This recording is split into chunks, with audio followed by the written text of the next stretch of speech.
Hey, let's see if we can get this adjusted back like it was.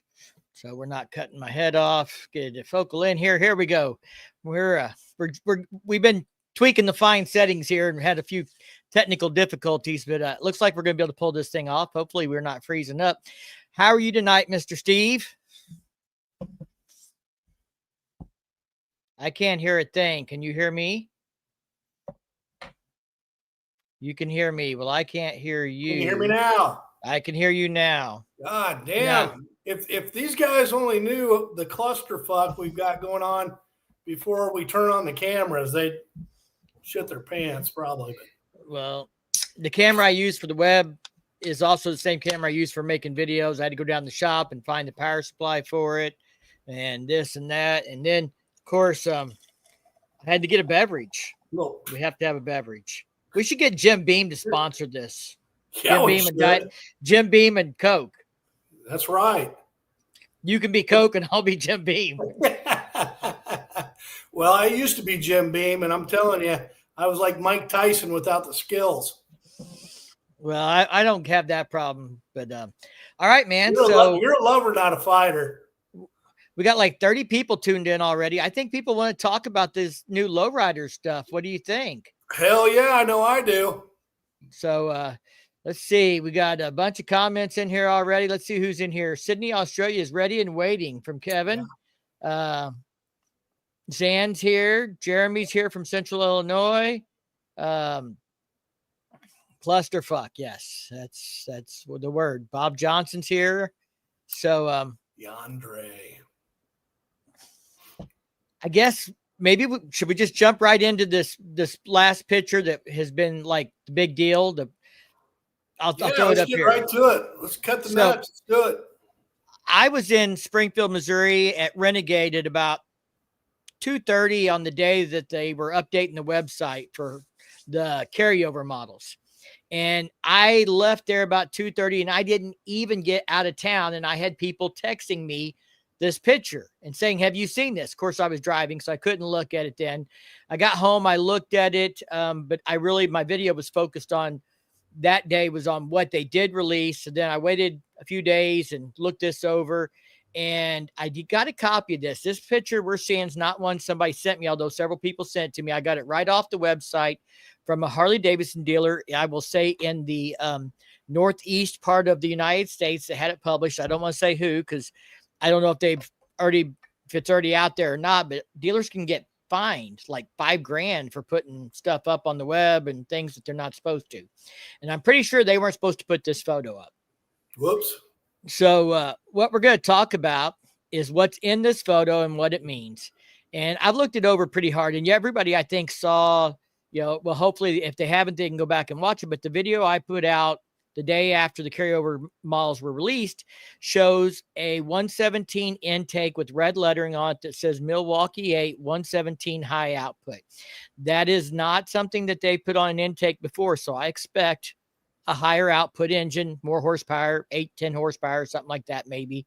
And I think if you can, I can't zoom in on this the way I've got it here, but there is definitely, when you zoom in on red lettering on the intake on this one, and on this one. And another thing that I didn't mention on my video on this, but these have the same cam cover as the new Touring models and the VVT models. It's got that little kick out in it, and it's a little bigger, and it's got red lettering there. And you can't see it with his foot here, the lettering, but you can see the little kick out. Yeah. This one, you can see some red lettering. So I don't think these are going to be VVT models or anything like that. My bike's got that cam cover, but it's not a VVT either. So, I don't think that's a huge deal. I think what is probably more interesting about this is this 2-into-1 exhaust now. I think that's a pretty obvious thing to spot. And Steve, I mean, I don't know how big of a Softail or modern Softail fan are you, but, the only Softail I've seen with a 2-into-1 exhaust in recent years was, I think, the Sport Glide, what April has. It's a 2-into-1. The Fat Bob was kind of a 2-into-1 into 2, but it was not. It was kind of weird. It wasn't the staggered duals. Hey, man, we got the Beard in the house. He said, hey. Oh, Beard. And But, so I'm kind of used to this 2-into-1 look because Firecrackers had it on her Sport Glide. Now her exhaust right behind the foot here jogs up and the exhaust comes back a little closer to the bags. So what I noticed in this one, is this looks a little more like the gap that's in hers, not the gap that's in the lowrider STs, the Diablos and stuff. And that's because right here is a reflector. And on her bike and on other clamshell bags, that right bag is shorter and that reflector is right at the bottom of it. And I think it's pretty apparent that reflector is not at the bottom of the bag. We're doing good, Beard, man. How are you doing? We got like 50 people here. I've always been a fan of the 2-into-1 myself. That's what I've got on my Road Glide. So I'm glad they switched over to it. And if it makes the bags level, I think that's a smart move. Well, I think a lot of people bitched about the bags being uneven. Some people it really bothers. I guess it depends on your level of OCD. Firecracker rides behind me, so I never see it. In fact, I never see anybody's fucking saddlebags because I'm always the guy in the front. For whatever reason, I'm always the guy that has to lead. So, I think it's a great move, though, to have the bags equal in size. I think some aftermarket companies who just finally in the last year came out with saddlebags for the liners for the clamshells are probably going, God damn it, because that means a new redesign. But hopefully it won't take them long to get caught up. I mean, literally for the first couple of years, nobody made like organizers or liners for these clamshell bags. And I was talking to Hogwarts about my new bike and saddlebag liners for it. And I said, did you guys got them for the clamshell? And they're like, oh yeah, we came out with them last year. So we actually got some for her bags and put them in there. Her bags are custom painted. And that's one of the things to talk about on the bags here. I've already had some people say, do you think I'll be able to buy just the right saddlebag? What do you think, Steve? Do you think that's going to be a problem? Yeah. I mean, financially, it probably doesn't make a lot of sense for Harley Davidson to do it, but but they have to. You know why? Repairs. You drop your bike on the right side, they're not going to make you buy both saddlebags. There's got to be a way.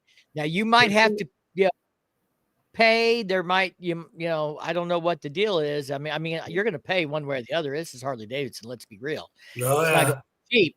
But for I've had dealers when I was making the joke about the new gray being the color of primer, and they're like, actually, when we get stuff in that's primered and we have to get it, because they want it custom painted or whatever else, they're like, it's not gray, it's black or it's whatever color, I don't remember, but it's not gray. So there has been a deal where dealers have gotten bags and things in that are not painted. So there's a way. There has to be a way. Well, yeah, I mean, you made an obvious point that if the bike gets wrecked or something like that and they need new bags, you're going to have both left and right. Right. And it won't take too long for Advan or somebody to come up with an aftermarket if they have to, The Beard's probably working on it right now. Yeah, Salty says you can buy one back from Harley. It's required for insurance purposes. And that was what I was thinking. From a wreck situation, they got to be able to sell just what you need to repair the bike. And how sad is that? That's what I do for a living, and you guys outsmarted me. So I think the clamshell bags are going to make a lot of people happy. I think the high output's going to make a lot of people happy. I think the 2-into-1 is like an EPA thing to just justify changing the bags. A lot of people are still going to change these exhausts. I mean, at least half, especially if they got a high output motor. The guys that are into the high output are probably going aftermarket exhaust. I can't imagine they're not. So we got Chasing Adventures in here, and I think Jay Sorsby's in the house. We got all kinds of people in here. Yeah, we got some high-tune flutings in there. Yeah, so I don't know that I'm excited about the 2-into-1, but I think it's a good move if that's what they have to do to be able to justify redoing the saddlebag and stuff. So I think that's going to be a big deal. I think the high output's a big deal. You know what else is a big deal? What do you notice anything in this picture that's different from the OEM configuration for 2024 for the ST there? It's really noticeable on the ST. It's not as noticeable on the Lowrider S, but it's if you look for it, it's there. The black wheels. Well, the black wheels you don't really see very well here, but yes, there's black wheels. But I'm thinking clear lenses. That means LEDs. Ah, that is a big deal. So everybody can quit bitching about incandescent bulbs, can Yeah. have all LED lighting in these new models. So I think that's a big deal. I think, it's not a huge cost deal, and it's something they should have done a while back, but at least they're finally getting it done. Yeah. They're getting all LED lighting. I think that's a for sure deal. Now, I don't know. Let me see if I can pull this up on another screen and share it with you guys. Talking about the black wheels, Harley Davidson put something on their website months ago, back before Christmas, and I saw it. Somebody asked me about it, but I did not. I didn't make a video on it because it was not enough to be sure that it was any indication of anything other than parts and accessories. So let's take this. We'll come back to this slide, but let me show you this picture that I was tuned into that was on Harley's website. Well, and that's an issue that guys like you that like to try to figure things out before it actually launches is you've got parts and accessories. And so when people are showing these pictures, you got to be really careful. So this was on Harley's homepage around Christmas. And what that's supposed to be is like a 117 that's been unwrapped for Christmas. This picture was put out early December or earlier. I was aware of it early December. And what color are these wheels here, buddy? That's black, baby. Yeah, you can see the wheels really well there, black wheels. And they're not in the parts and accessories anywhere that I could find black wheels like this. So, but I just didn't feel like I could make a video over a wheel because everything else here is incandescent bulbs, the regular saddlebags. And here you can see what I'm talking about, the reflectors right at the bottom of the saddlebag.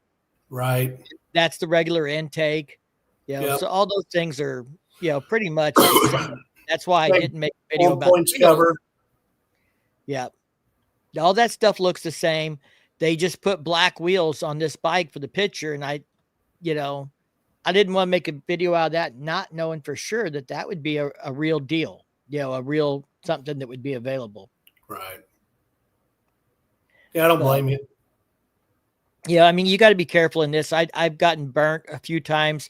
I've had a lot of people send me other people's videos and stuff, and I haven't watched them because one year I, watched somebody's video and a dealer said this and dealer said that, and I repeated it, and then it was all bullshit, and it didn't happen. And so I don't want to be talked into something by somebody else's video. So I really, this time of year, don't watch other people's videos until after I've made a video on this in most cases. But yeah, so there was a sneak peek at these wheels, a couple months ago.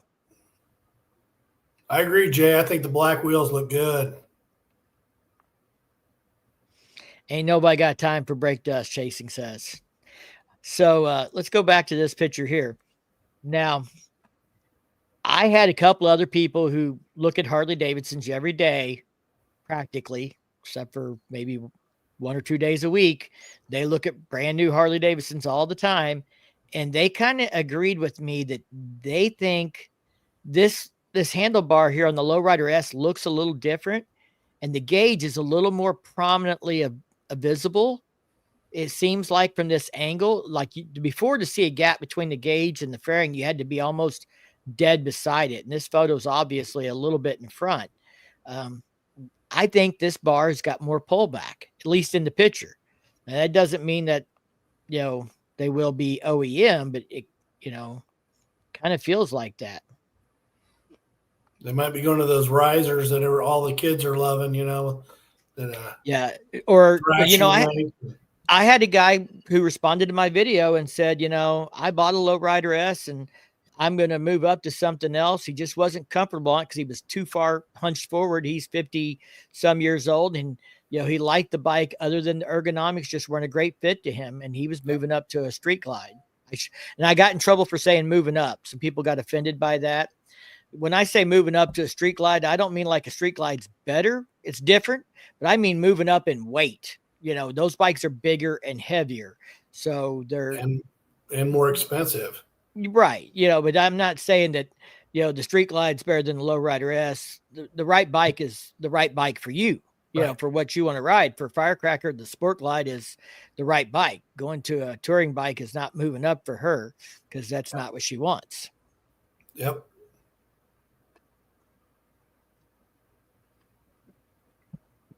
And talking about that gauge and stuff, I don't know, I could probably pull up a picture, but I've already looked at it. It's really hard to see in here, and I can't zoom in on this real well, but this looks like the same mount as the gauge has currently. So they could put a different gauge in there and it looked the same, but I don't know. We got a question there, Steve. Well, you want to weigh in on this? New lowrider controls will be the same as the new ones on the Road Glide, Street Glide. I mean, do we know if that's going to be a fact or not? Well, I don't know if we know it's going to be a fact. I believe it to be true. I went out and I tried to take blurry photos of my controls and compare them to blurry ones and stuff. So it was hard to say, but I think it makes sense. And I definitely think they're different controls. So I've got some pictures here. If we want, we can throw them up and look at the controls and stuff. Guys, bear with me. This isn't a, super professional deal. We don't have road mics and everything else. We are looking for sponsors that want to help us with gear and maybe take this to the next level. If anybody's got a business out there and they would like us to be this studio is sponsored by, you feel free to give us a shout. I mean, it makes sense though on the controls, doesn't it, Mike? I mean, they used to have all the same controls. Right. So let's look at the stock controls real quick. And I know a lot of people were bitching about the new controls originally, but now that people seem to be getting used to them, I don't really hear any more complaining. So if you look at this control, you got two buttons, a turn signal, and a cruise. And I took this picture just a couple weeks ago off of a 24 lowrider S. So now let's go back and look at this picture that I had from the launch that shows the blurred out one. Go pull that one up. Firecracker's trying to hide. She doesn't want to be on the video. Well, then I was also hearing that the new controls, when you start to unscrew them, there's a lever or hook or something where it won't fall off. And then it sounds like it all comes together. It comes off easier. So it sounds like there's some advantages to this new system for those that are wanting to work on their bikes. So that's a plus. Yeah, I have not had them apart because I let the dealer put new bars on for me.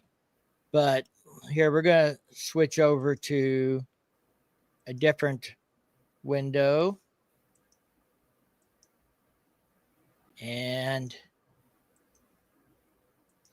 this is the picture I downloaded from Harley's website. I downloaded this. I didn't get it nowhere else. There's our high output down there. All right. Now, those controls are checkered, and that sure looks kind of like a round gauge or dial button system up there with like one level of buttons underneath that. And that doesn't look like a single like cruise reset button like that other one had. Right. So, yeah, it definitely looks like something's different. that's what I've been looking at. Why I see this other one here, we'll go back to it, but I think there's no doubt that picture is not these gauges. Yeah.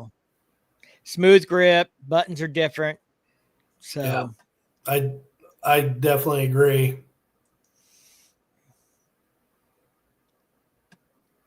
Road King in a truck, Chase.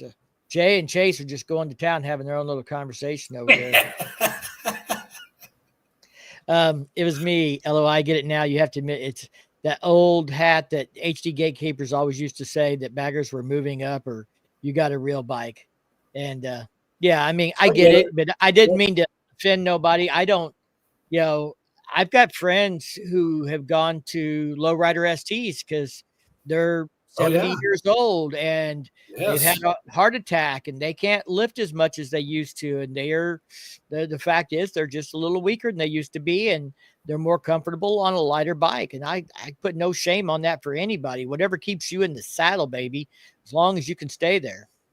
Well, we're both a little bit blessed. I mean, we've got one of each. We've got the tour bike and the bar chaser. Yep. Or the poontang chaser, or depend on your situation. Yes. That's the goal. Hey, you were talking about corporate sponsors. If there's any pretty little ladies out there, I'm open. You're open to sponsoring them? I'll sponsor the living daylights out of them. So live, love, ride, eat says, I seen a pic that has the front high beam, low beam trigger that may confirm the new control prediction. Well, I mean, I really think that's the deal. I think if you think about it, it makes sense for Harley to go to the same gauges.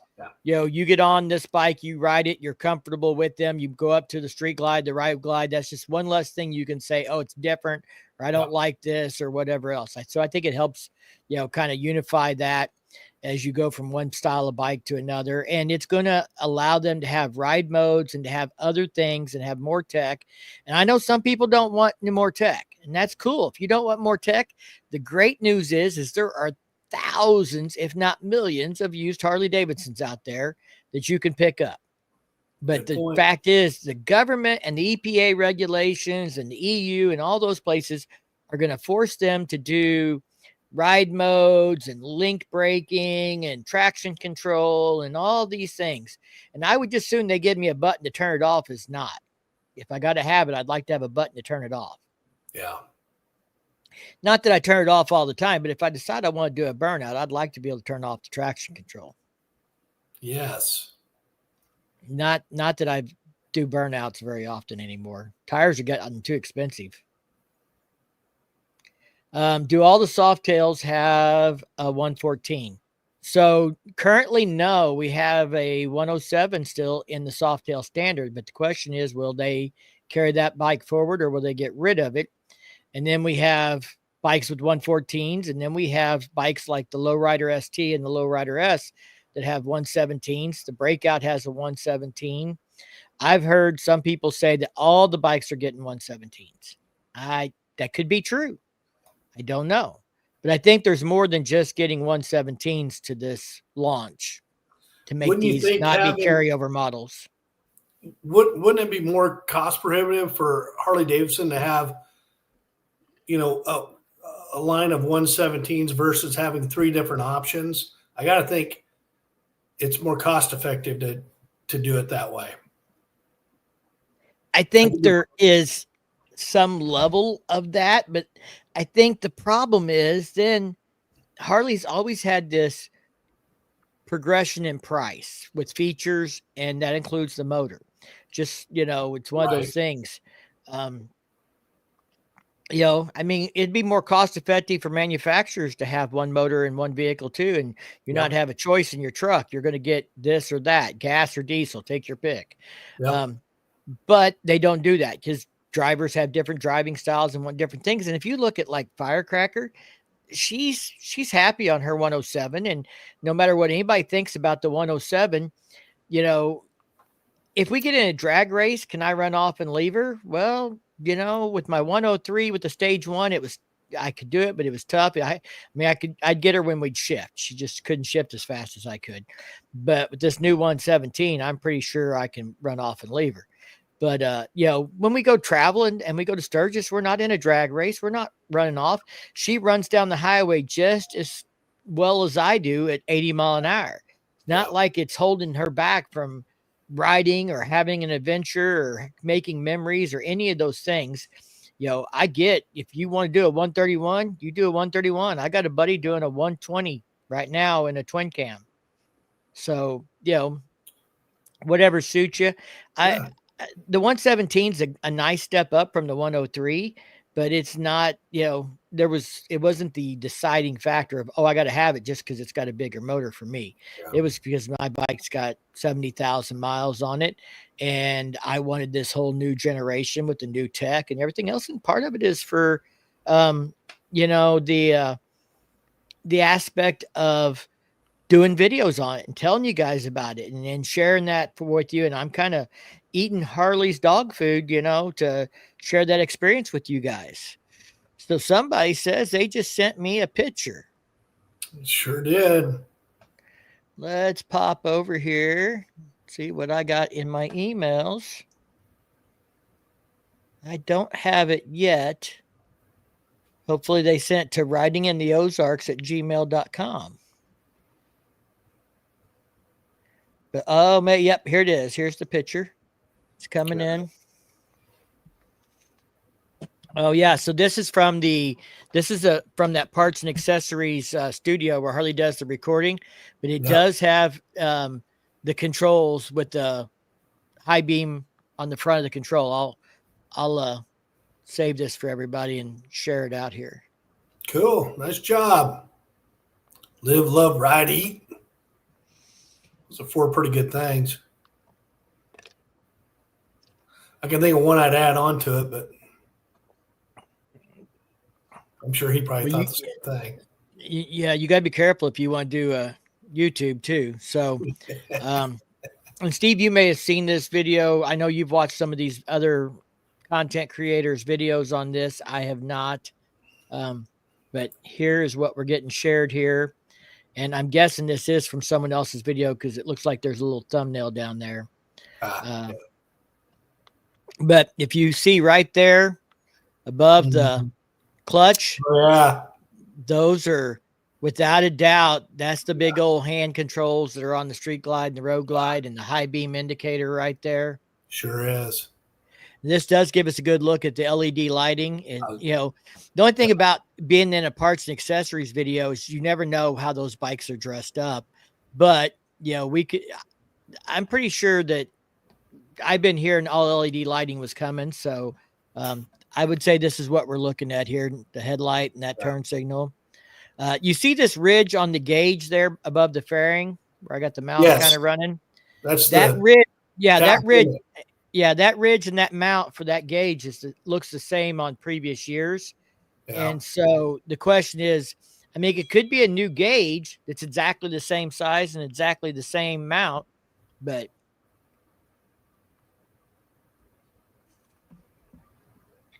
it's that's a good shot. That definitely confirms it. Yep. Where is Lady Firecracker? She had some things she wanted to do tonight, and so she stepped away tonight. She's not real big on talking specs and bikes and speculation anyway. She'd rather talk about riding and stuff. So she's in the other room. I've got till 8:00 and then dinner's going to be ready and I have to get off here. That's one reason I'm wanting to make sure I kind of get through all this stuff with you, everybody. I wonder if that gauge is a high-tech Sportster one. I would love to see that gauge be the gauge off the Nightster Special. I think that's the gauge they eventually need to go to.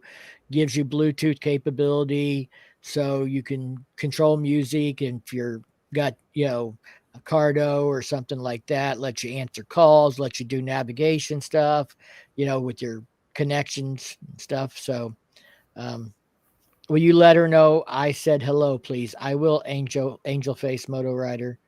Um, could the Softails get the Rev Max motors? Not this year, they can't, because they're not making Rev Max motors in the US this year. They're all in Thailand. So if they were to do that, they would be like having to import all of the Softails in the US, and that would be a huge, huge mistake right now. I Hey, don't, I Greg. don't, I don't know this is a good time to plug this, but that Rev Max motor is getting a lot of love on some of these YouTube channels. You've got Crucy and East Coastin and Thrashin all doing things with that that bike. So it's going to be interesting to see if and Harley gets traction from that. Well, and they should have been doing that the year of the launch 2 years ago. Yeah. I rode them. I think the Nightster Special is a fun bike. I mean, you got to get up to 4,000 or 5,000 RPM before it has any real hump, but it goes. It's fun to ride. Yeah. I thought the Nightster Special had pretty good ergonomics. It was better than the Nightster. I liked the gauge for a small bike. I like the ergonomics. And when I say small, I just saying figuratively compared to what I'm used to, because I'm used to an 800-pound bagger. Right. But I really liked it. It just isn't got a place for me in my life when I need a bagger. And if I was going to buy a new bike, I knew that I would be buying a bagger. That's where I put most of my miles on. I've got a bar hopper. I got a 2000 FXDX that, I can take an afternoon cruise on. Doesn't have traction control. If I want to do a little burnout in front of the establishment when I get ready to leave, it's easy to do. It's an old 2000, so it's the 88-inch, but it still runs good. It's been tuned or something, had a cam put in it before we got it, but I have fun on it. So I've got an afternoon cruise bike, and then I've got my tour bike. And but the Nightster Special, I know somebody I work with that bought one. They went from they started out on a Can-Am 3-wheeler to learn, kind of get used to, be sure this was something they wanted to do. And then they really wanted on a motorcycle, and they went and traded their Can-Am in on a Nightster Special. And they've been riding it to work in the summertime. Good for them. Let's see here. What else we got? I currently ride a 2016 CVO Street Glide, and I'm in the idea of jumping over to the newly updated 2025 Lowrider ST CVO. Possibly is growing on me. I don't know if they will or won't do a CVO Lowrider ST. I mean, it's been a while since they've done a CVO Softail. Anything but a CVO touring or trike bike, for a few years.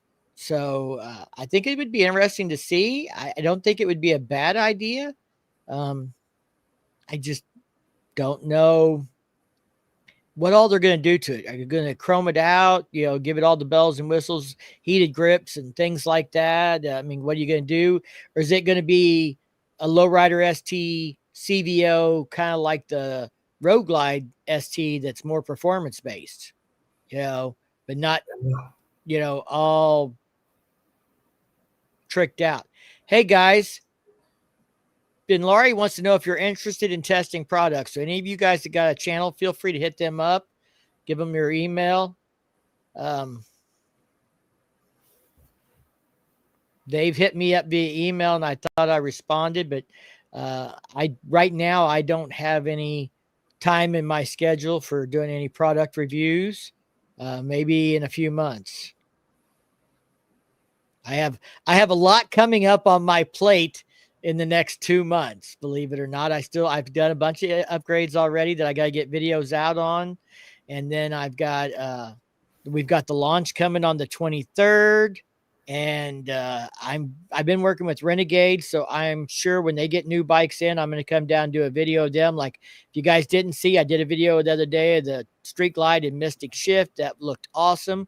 That is the only paint that I would have considered over the White Onyx Pearl if it was available when I was ready to buy. But it looks great. And the only thing I think they could do to make it look better would be to put Ghost Flames underneath it. But that would probably be hard to do with the chameleon color, but it was pretty awesome. Do you think there will be a new color not yet seen for the new lowrider? I'd love to see a denim offering like the Iron Horse metallic denim. I don't know, but there could be new colors that we haven't seen yet. That's definitely a possibility. There's a lot of colors on the touring models in black trim. There's more options in black trim than there are in chrome trim. When I did my video the night of the website update, I missed a couple of colors. I had some people comment on it, and I even confirmed with the source that they were not there when I was looking. There was still some website edits being made wee hours later. So but I definitely think we could see some more colors. That would not surprise me at all. Didn't HD say this year's touring bikes were the focus? Does that mean CVOs outside the touring platform are less likely? I think in 2024, they said that. I don't know that they've said anything like that in 2025. And I've been saying for a few months that because the touring platform got big upgrades last year, that they would be more focused on the Softails this year. And that, I think, is what we're seeing. That's why there's the controls, the bags, the 117 high output. I think that's all good stuff. Let's see here. When is Harley going to show all the models? January 23rd. Also, do you think at 5:00, do you think we'll ever get a Sportster Icon model or at least a traditional Sportster back in the lineup? I only like Sportsters. Knucklehead, I do not believe you will see the traditional Sportster back as long as the current CEO is in power. They made a decision to eliminate that motor rather than upgrade it to meet European standards. So they felt it was not cost effective to make it meet European standards. That doesn't mean it couldn't be done. But they said it wasn't cost effective. They committed to the Rev Max motors as a replacement. Now, that doesn't mean down the road somebody couldn't reverse that decision, but I don't think you'll see the current leadership change that and go back to and second guess themselves and update the Sportster motor and bring it back. But I think the truth is, there are lots of Sportsters out there, low miles. There's lots of them out there you can still pick up, late models, low miles. So if that's what you love, that's just kind of what you're going to have to probably settle for, is a late model, low mile model. I don't think you're going to find a brand new 2025 or later Sportster that's got the traditional look and engine. Yeah, I agree with that. I think it's gone forever myself. Now, I do think that if they did come out with an Icon model, it would still not be the old engine. It would be a new engine, and they would just do stuff like slap a seat on it or something else to make it look old. You know what they could do? They could do the Softail standard pretty quick and easy. Yeah.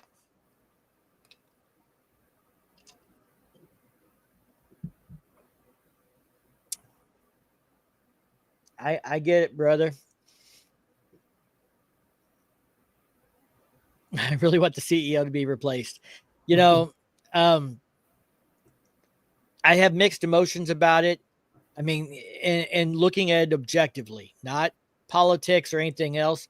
The fact is, there are a bunch of motorcycle companies, if you don't know right now, that are in trouble. And Harley's not one of them. Not yet, anyway. I haven't checked their stock price this week. Have you, Steve? They did hit a 52-week low here just a week or two ago. Let's take a look at it real quick and see. Well, we may have touched on this too. Joachim has been on the board for years. 15 plus. Yeah, he was highly regarded. And when they were looking to get a new one, they wanted him to take that position. And I think initially he didn't want to do it. And then finally they coerced him into taking the position. So I think Harley's likes this guy. Well, the board likes this guy. The board, and that's what matters. And that's what matters. And the only thing that's going to change the board's mind is stock price. Yeah, stock price will go down when profits go down, and so when they lose money, when they do things, they get enough things that cause the stock price to go down. that's what it would take for the board, I think, to reconsider. Yeah. Will the Pan America have a made in Thailand sticker on them? I don't know if they'll have a made in Thailand sticker on, but I bet you the VIN number won't start with 1HD, because that's how you know it's made in America, is 1HD. All Harleys made in America have always started out with 1HD, and I believe the 1HD is an indicator of where it was manufactured at. Somebody tell me if I'm wrong, but I believe that's it. I got a good question. Yeah, so here's the low was 27.37, and we're at 28.87 right now. So we're but we've been traditionally over 30, so we're in a dip, and it's not just Harley. I mean, Steve, you've heard about KTM, haven't you? I think we've actually visited offline about it. That they're in trouble. They're in big trouble. And they have a year's worth of inventory sitting in a warehouse. They have, the last I heard, they had enough money to make payroll through the 19th of January, and that was it. They've been trying to negotiate a settlement where creditors will take 30 cents on the dollar. They're trying to get investors. They're selling off Husqvarna and Gas and MV Augusta. I mean, they're in big trouble, and there's talk of fire sales on KTMs to offload inventory and get them gone. And let me ask you, if you could buy a KTM at half price, an $8,000 bike at $4,000, knowing the company might go out of business tomorrow, would you still do it? No, I would, but I'm not afraid to work on one. Well, that bike's going to break down, and then where are you going to get your parts? From another one that was half price. Buy two. Right. KTM is the shit, man, in the dirt world. So that's huge news. Yeah. Well, the Dukes are street bikes. They're pulling out of MotoGP racing. Right. Triumph just announced that not that they're in trouble, but they didn't make any profit last quarter, I believe, is the headlines I saw. So last quarter they were flat. So here's some people talking about that, and Salty talked about it. One is for the U.S., 1HD is for U.S. 1HD or 5HD is the destination, B in the VIN made in the U.S., S in the VIN made in Thailand. So that's how it is for the European market. That's how they identify them. So that's good to know. Moto Noggin says they are releasing the Bronx. Every year I make a Bronx video because I want them to know that we have a fan group that has not forgotten the Bronx. Now, if they come out with the Bronx, instead of buying a KTM at half price, I would probably consider the Bronx as another local ride bike. It's not something I'm going to ride all day or travel real far on, but I could ride it back and forth to work or something like that. And that is so much different than my Dyna. I wouldn't feel like I was getting just another cruiser. All right. So let me ask you a question. And then this is what I was going to ask earlier. So, on the, you've always thought that would make a great bike the Pan America would make a great bike for a hooligan bike. Mm-hmm. And if you look at the Bronx, it kind of has that look. Mm-hmm. Do you think somehow they could try to incorporate the Pan American to make the Bronx, maybe make it a little more cost effective using the same platform? Well, I think so. I think the RevMax platform is a stress member frame. So you just take the Pan America and you change the bits for the headlight and the bar setup maybe and a few things, and throw a different fender on the subframe in the back kind of deal. And you could make a much Bronx looking street fighter style bike out of the Pan America pretty easy. And I don't want to get in trouble here. I don't want to say anything I shouldn't say, but I have heard people say that the Pan America is a hooligan bike. And I've heard people say it's the hooligan bike people want. They just don't know it. So,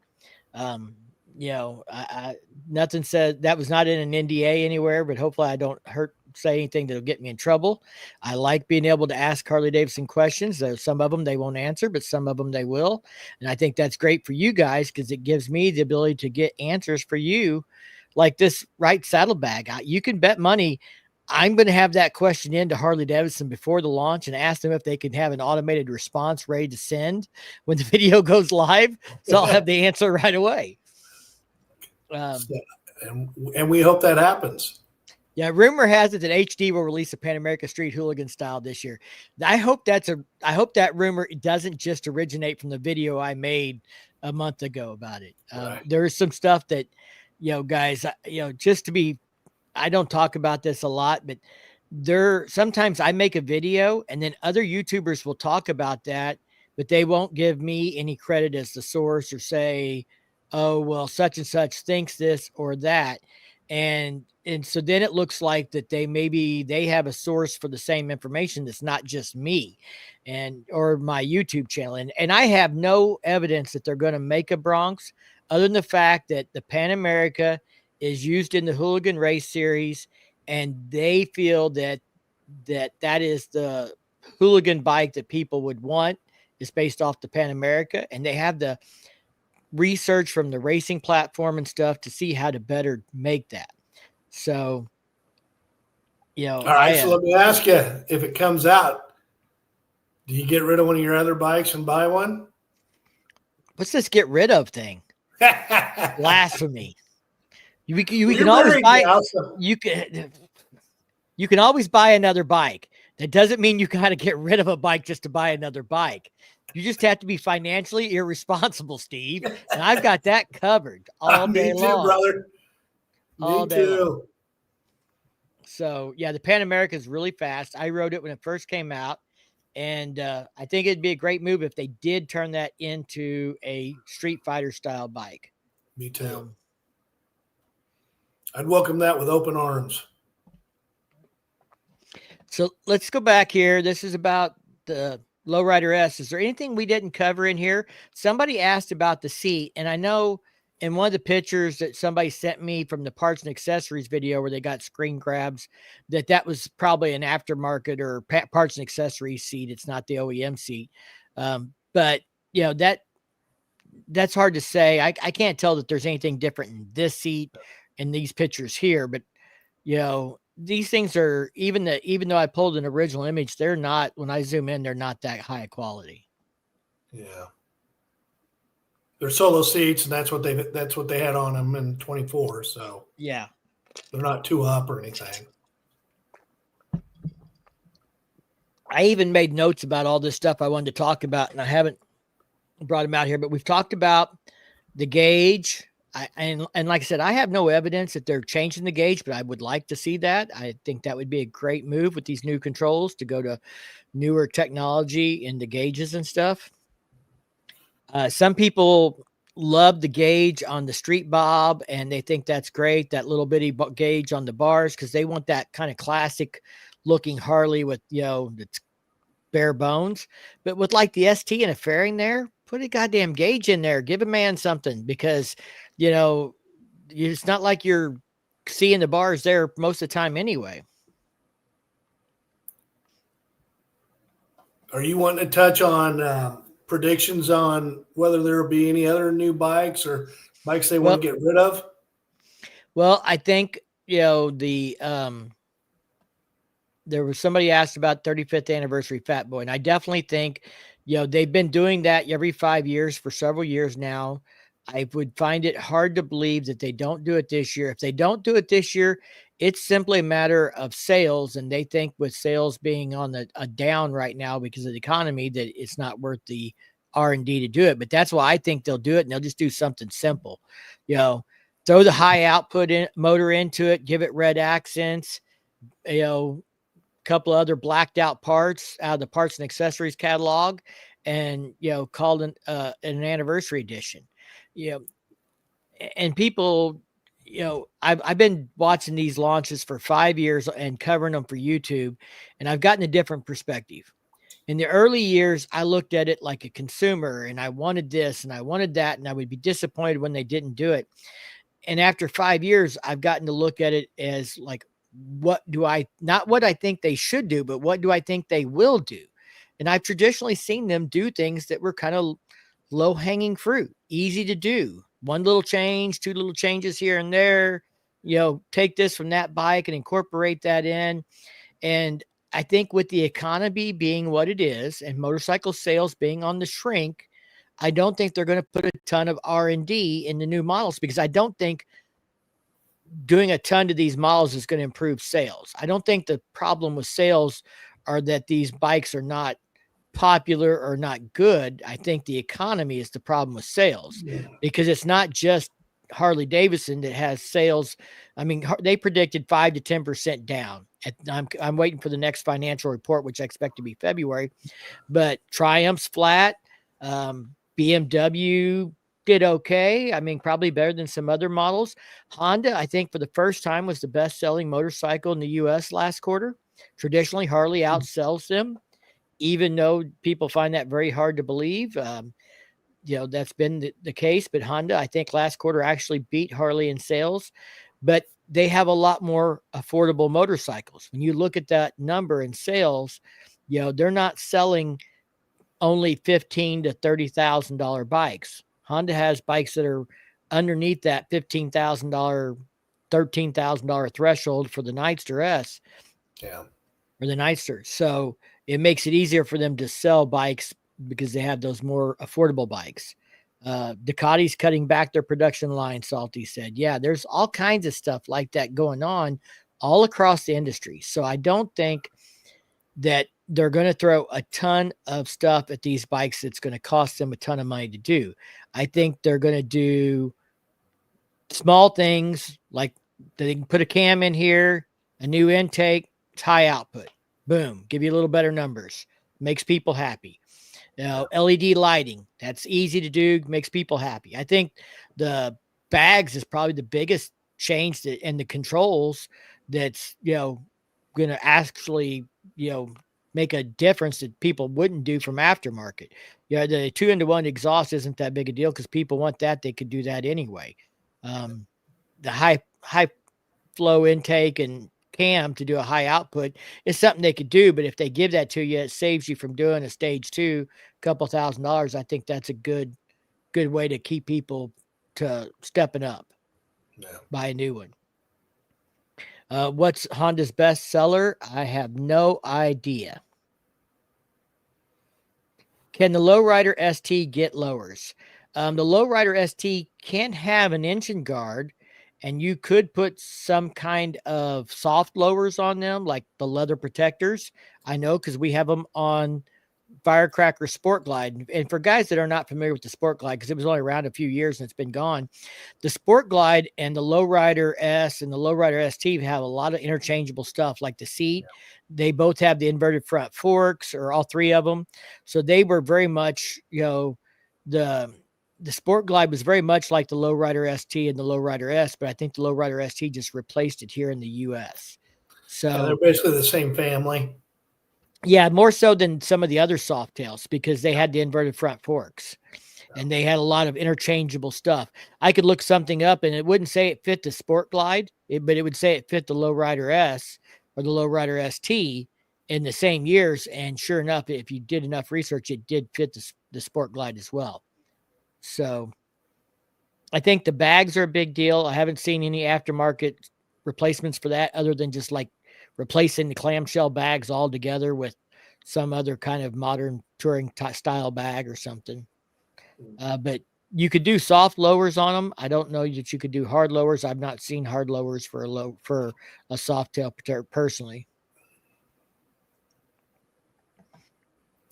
Advan makes Lowrider ST lowers. I know they make some extra body parts for the ST, like a fairing that comes down and some other stuff. And I think that's just something they've had in the last year or so. Any thoughts or predictions on a breakout? So, Steve, did you see that picture that was floating around of the yellow breakout with the big chrome cover on it and all that? I did. I think if they do that, that's a mistake. I'm not a big fan of yellow, but. Well, it's not even the yellow, but that bike had, it had the touring model air intake on it. And that does not make sense when you have this high output style intake already on the breakout. I don't think it was more attractive. I wouldn't have done that.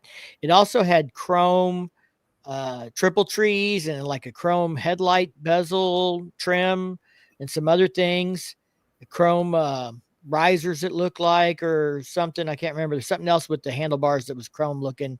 2 or 3 things I spotted in that. And that I was concerned. And that looked like a cell phone picture that's been, copied or taken a picture of a picture kind of thing. And Jochen Zeitz was in it. So that wasn't a bike that was set up for photography as much as that was a bike somewhere like at a dealer demonstration or dealer show. And like I said, they have been known to put P&A stuff on those bikes to disguise them. So I'm really hoping that the Breakout doesn't come with that ugly ass huge chrome intake that's on the touring models. Yeah. Maybe it will, but I'm just telling y'all, sneak peek. After I get my tab exhaust dynoed, wedge in air intake, and Screaming Eagle Pro Tuner, we're going to do a full stage 1 on it with the new air intake. And I went with the wedge high flow. I like it a little better than these ones that come forward like these high outputs here, but that's just my personal preference.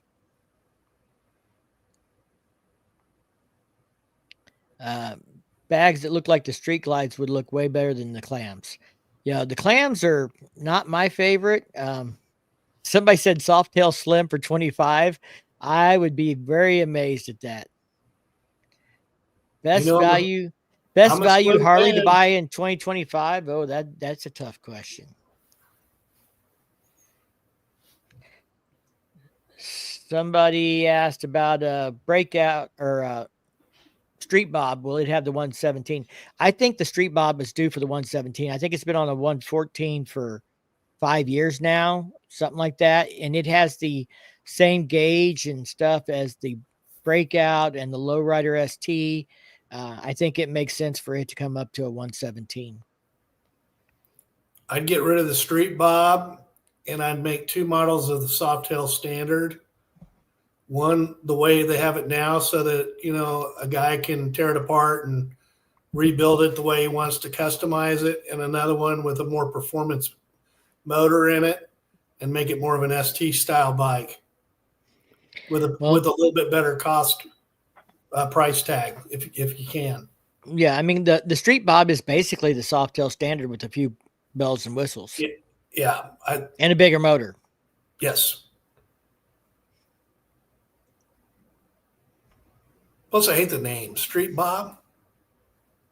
Well, I don't like Fat Bob either. They got rid of it. Yeah. But they got some names, that's for sure. Yeah. Let's see here. I'm not going to answer the best value for 2025 Anonymous. I'd have to do some research on that.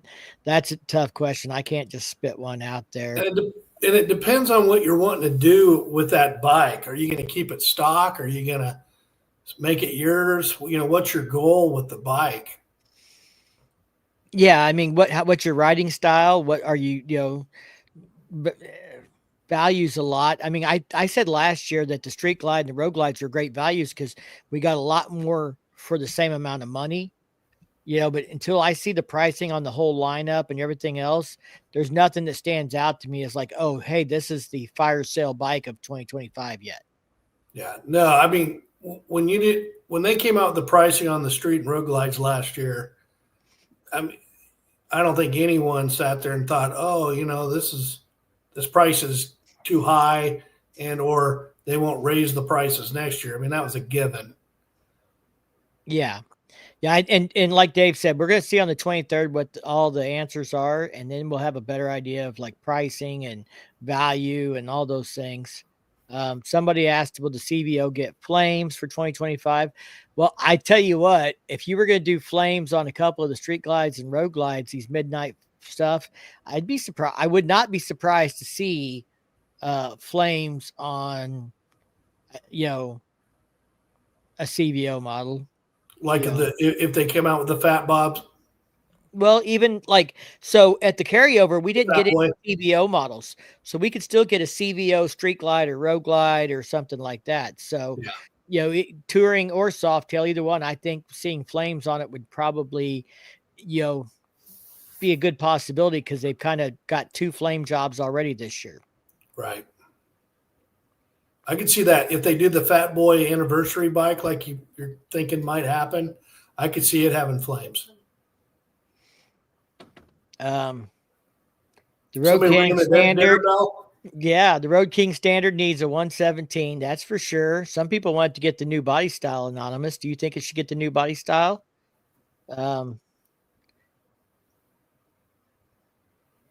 Nasty Hog makes a nice bag that quick detach like the OEM bags. Hey, Steve, not to throw you guys off the subject, is there a motorcycle show coming up, or is it just the World of Wheels? Cycle Showcase in St. Louis. 3 weeks. We'll be back online before then. We should do another live before then, but we talked about that one 2 weeks ago if you want to go back and see that live. But Cycle Showcase is coming, baby. I think Lone Cowboy, him and a buddy rode over to that Cycle Showcase last year. Froze their nuts off, if I remember right. Will we be getting a CVO in red? I can't say for sure. Yes, Mike, dinner. Yes, my wife just rang the dinner bell, and I'm a fat kid, so I'm going to go eat my dinner so I can have my dessert. Pie? Anyone? Pie. We'll try and catch up on the questions here real quick. Make sure I get anybody say anything. Yeah, 5 p.m. on the 23rd. What about a Fat Boy? You make two different models of the Fat Boy. You keep the current model, and then you make one that's like a custom, and it has. Well, you're going to have the anniversary edition this year. Yeah, because I'm thinking the Fat Boy could easily be converted over to a look like the Deluxe, which So they when they've done the anniversary editions, they've traditionally had a standard version anniversary edition also. So I think there's a good chance we'll have two Fat Boys this year. She opened that door to tell me dinner was ready, and I can smell it, man. 5 p.m. Central Time. 5 p.m. Central Time, everybody. I think we covered most everything on this. I appreciate the screenshot of the controls. It's good to see that. Salty's got a teaser coming out for Cycle Showcase and stuff. Steve will be there. We will be there. We look forward to seeing anybody in person that can make it to the show in St. Louis. Check them out on Instagram and Facebook, Cycle Showcase. And it'll be a good time. And we'll talk more about that after the launch. Well, the next live we do will probably be after launch. We'll talk about the launch, but we'll also make sure we let everybody know what our plans are for Cycle Showcase and stuff. I've got some big compliments here. Look at that, man. The only ones I trust. Thank you very much. There are some other people that get stuff right. Sometimes some people get stuff that I miss, but the Viking bags thing, I'm going to say I did one product for them and it was not bad, but they wanted me to go back and give them 5-star reviews on a whole bunch of websites after I did it. And I was like, no, you don't tell me what to give something for review. If you want me to go review something, then ask me to go leave a review, but don't tell me what to leave. Yeah. And so that kind of burned a bridge with me on the Viking bags. Now, guys, I don't know if Mikey wants me to mention this, but I will. Last year we did a live on the review date. We've talked about doing that again this year. There may be some scheduling conflicts for Mike on that. So it probably won't happen, but if it does, we'll definitely let you guys know. So you going to an event for Harley Davidson? I'm not sure exactly what he means by that, but I am going to be at Renegade Harley Davidson on the 23rd at 5 p.m. They're going to have a special event. I'm going to hang out there and talk to people about what's launched. Maybe if they've gotten some bikes in, we'll have something to look at. And like Steve said, maybe we can do a live from there. Maybe we can't. We'll have to see if that works out and stuff, but we're going to try and make that happen. We talked about the Fat Boy earlier, man. I'm sorry, Mark. Go back and watch. We did touch on it a few times throughout this video, but I'm going to get off of here, and I appreciate everybody tuning in. We had a huge turnout tonight. Thank you, guys. I hope you all subscribe to the channel, and if you don't, make sure you do. Give us a thumbs up if you like this, and tune in a couple of weeks, and maybe if we keep getting turnouts like this, we can get somebody to help us with some of these streaming costs. StreamYard's raised the price and stuff, and we'd like to do some things to take this to the next level, but it all takes money. So we'll see how that works out for us. But I appreciate everybody tuning in here. Steve, thanks for joining me tonight. Hell yeah. All right, guys. Y'all stay safe. Keep on riding. We'll see you in the next one.